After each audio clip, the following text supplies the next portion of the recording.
The moment you feel the icy cold waters of the Guaneni lapping about your legs, you press your shoulders to the stern timbers and launch the boat into the shallows. Prague scrambles over the side and then turns with his arms outstretched to pull you aboard. Quickly, Lone Wolf, he screams. They're nearly upon us! With Prague's help, you clamber over the gunwale, narrowly avoiding the horns of a Gorodon as you tumble head over heels into the bottom of the boat.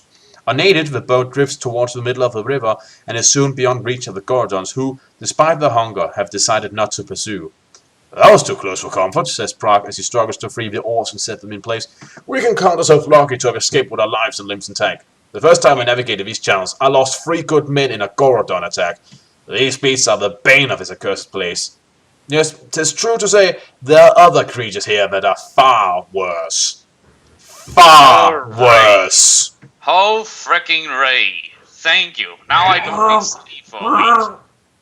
Man, I thought that the Nog was bad. Seriously, how do you croak and growl at the same time? I don't know! You gave sort of a good impression, given here, but I don't think you actually can. Now you sound like a fucking Murloc. Yeah, that's why. Yeah. Yeah, you know what? That might just be the sound they make. They sound like Murlocs. Yeah, well, that's why I panicked before. Given it sounded like a Murloc, so maybe that's what they sound like. Murlocs. Oh god, That's a good reason to panic, isn't it? Yeah. I sounded when I gurgle when I brush my teeth. Yeah. So now I just picture them running around with giant toothbrushes. Brushy, brushy. We're here to clean your teeth. Oh my god, they're dentist lizards. Baby, it was gingivitis. Maybe Colgate will be willing to adopt them. What the fuck is wrong with us? These giant beasts were trying to eat us, and now we picture them as fucking dentists. Imagine that you're resting in the swamp on a dangerous mission, just out of the mist, suddenly 3 lizard dentists comes running with giant toothbrushes and like, brush your teeth! Yeah, that would be terrifying. Yeah, it would! I don't have an appointment for a few months! Jesus Christ. Yeah. In any case, using the oars, you soon reach the west bank, where, once safely ashore, you encamp on a strip of frozen loam that overlooks a bleak expanse of marsh. Night has fallen, and so too has the temperature. From the shelter of your upturned boat, you cast your experienced eye across the darkening skies, and see banks of cloud, heavy with snow, skirting the distant horizon. Now we only have inexperienced eyes, because we just casted the experienced one out. Huh. So you rolled your eyes.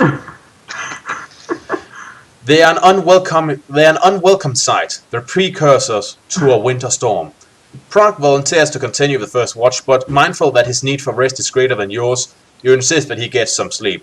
For 4 hours you sit and scan the bleak horizon, your mind filled with unanswered questions about the mission and the dangers you have yet to face.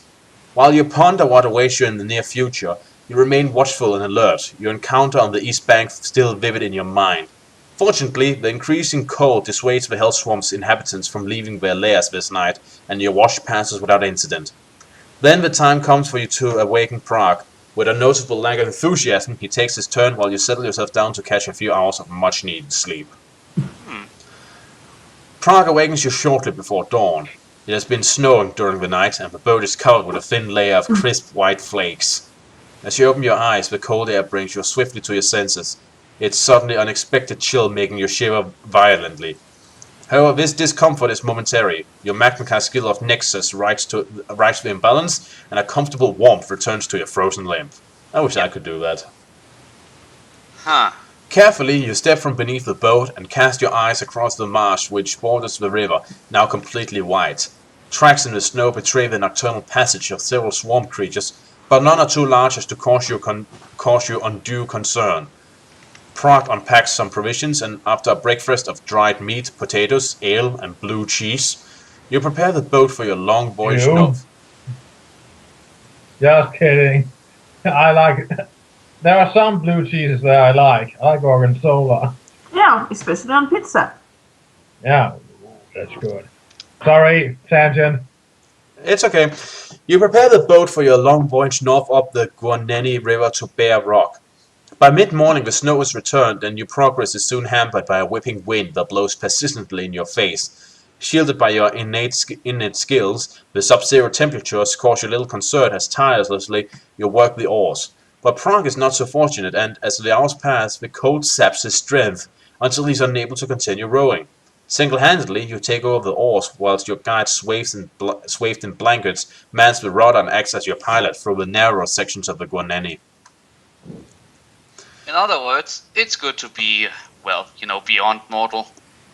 You reach Bear Rock shortly before dusk. The landmark is a massive granite boulder, weather-worn into the shape of a huge bear standing upright with its forepaws extended.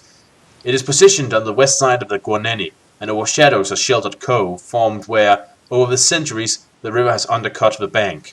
Here you bring the boat ashore and make camp for the night. Over your evening meal, you discuss the next leg of your mission.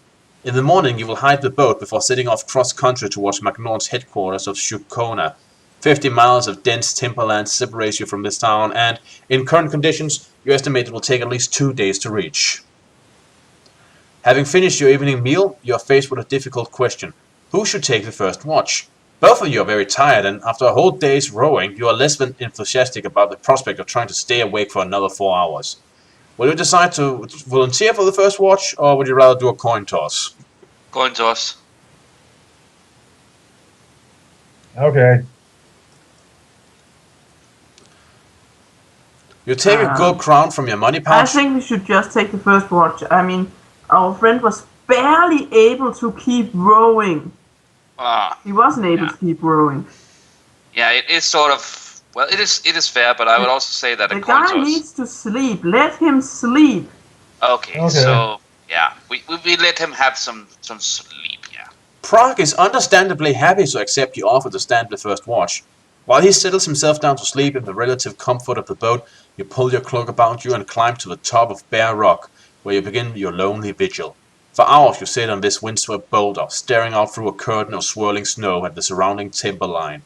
Despite your fatigue, you stay alert, and your iron discipline pays off when, shortly before midnight, you sense movement at the forest edge. Then your super keen Kai senses detect an animal scent on the cold air when you recognize immediately. It is Akatas. Quickly, you return to the boat and attempt to awaken your companion. But he does not respond at once, and you're forced to shake him vigorously by the shoulder until finally he stirs to consciousness. What's wrong? He mumbles as he struggles to free himself from your firm grip. Wake up, Captain, you retort. There's trouble coming our way. The word trouble galvanizes Prague into action. He throws off his blanket, unsheathes his sword, and falls as you lead the way up to the riverbank. When you reach the crest, you see a dozen or more of the leathery black war dogs come slinking out of the trees. Your senses are drawn to one of the red-eyed creatures, which instinctively you recognize as the leader of the pack, and suddenly you recall from past experiences that Akatas are susceptible to psychic attacks. Using your Magna-Kai abilities, you focus on this leading hound and prepare to launch a burst of psychic energy directly at its mind. Roll a die and add 4 for having Kai Search. 11. Your psychic attack penetrates the war dog's mind, causing it to howl with pain and terror. Immediately, the others halt in their tracks, visibly shaken by the horrible cries issuing from their leader as he rolls over and over in the snow. You sense that the pack is torn now between its desire to satisfy its gnawing hunger and its natural instinct for survival. Eventually, the instinct for preservation wins out, and one by one the dogs turn and flee for the safety of the forest. Confident that the Akatas will not be back this night, you return to the boat to catch some sleep while Prague begins his turn on guard. Yeah, I sort of imagine this is the mental equivalent of bitch slapping the poor hound. Yeah. You wake with the dawn and fix a hasty breakfast before breaking camp. Within the hour, you are ready to begin your trek towards Magnorn's stronghold at Shukona. But first you must dispose of your boat. Prague takes what provisions he needs, then, with his sword, he pierces several holes in the keel. You launch the boat towards the center of the river and watch as slowly it sinks beneath the surface. The moment it disappears, you leave the river's edge and set off into the trees. Deep in the forest, the snowfall is light underfoot, because of the thick canopy of branches overhead, and you find that going much easier than expected. You are struck by the unexpected beauty of this dense timberland in winter, by the intricate web of frost that trails between its blue-green branches, and by its frozen streams and waterfalls. But even as you admire it, you remain ever conscious of its dangers. Prague leads the way, and swiftly you progress from one concealed marker to another, all having been placed by him on previous missions behind enemy lines. By using his system of hidden signposts, he is able to guide you safely through a maze of Dracarum outposts and patrol routes that riddle the timberland. It is nearing noon, and you have covered more than 20 miles when Prague motions you to halt. He has found something unexpected. Nailed to a trunk is a small rectangle of orange-colored metal. "This is a Dracaran marker," he says after close examination. "They use them to mark the perimeter boundaries of their forest camps. It wasn't here the last time I came this way, which means there must be a new outpost here, somewhere close." How close, you ask? Within half a mile at most. For a few moments you stop and listen to the silence of the forest. You close your eyes and concentrate, and through the use of your oral skills, you detect noises away to the north. The sounds are mixed and many, and you are unable to discern the exact cause. Do you wish to investigate the sounds, or avoid them? Avoid them. Yeah, preferably, but it might also be good information in case we need it later on. But I don't know. Give an ear? Let's just move on. Alright, we're marching out. Prague makes a wide detour to the west in order to avoid the risk of walking straight into the arms of your enemies. The detour takes you across a steep and rugged part of the forest, previously unexplored by your guide, and progress here is slowed dramatically. You are covered less than 6 miles when the failing lights and the increasing sightings of the current patrols force you to halt and make camp for the night. From the safety of a treetop 50 feet above the forest floor, you rope yourself to the trunk before settling down to sleep. You are hungry and must eat, so I imagine you just pluck some pine cones and chow them down. Yeah, apparently. 50 feet above ground. Yeah, you find something to eat. Or maybe you just pull off some bark. Full of fibers, I heard. The night... That's about, what, 15 meters? The night passes without incident, and you awake to a bright dawn, feeling refreshed by a long, uninterrupted sleep. Prague too has slept well, and he feels eager to start the journey to Shokona. Fresh snow has fallen during the night, and when you descend to the base of the tree, you discover several sets of footprints nearby. Your pathmanship senses tell you that they are little more than an hour old, and were made by a Dracaran patrol heading due north. You set off towards the northeast, following a frozen stream that winds its way through the forest like a glistening crystal serpent. Luck and your Kai skills keep you safe from the Dracaran patrols, and by noon you find yourself approaching the outskirts of Shokona. From the cover afforded by a small wooden footbridge that crosses the icy stream, you are able to reconnoitre this heavily fortified Dracaran town. Log-lined trenches encircle most of its perimeter, fronted by pits filled with sharpened stakes to counter attacks by enemy cavalry. Mantlets and wheeled barricades defend its 4 highway approaches, and the whole line is manned by squads of Dracaran and Hammerland mercenaries. However, this formidable protection comprises just a first line of defense, behind which there are more fieldworks, sharpened stakes, and watchtowers, many bearing recent scars of war. The town itself lies within this second circle. It is constructed entirely of wood, and many of its outermost buildings have, over the years, been reduced to ash by Lynchian firebombs. You learn from Prague that MacNaughton's headquarters are located at the very center, in a high tower which commands a clear view over the town and its defensive lines. At first sight, the Shokona defenses look impregnable, but after having carefully observed the perimeter lines, you know 2 places where, with luck, you might enter the town without being observed. The first is close to the east road, when an expanse of cleared ground is guarded only by a watchtower.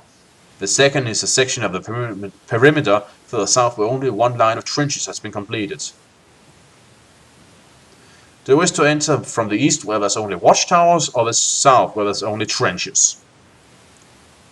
Well, it'll be easier for the enemy to spot us from watchtowers, so I would have to say trenches.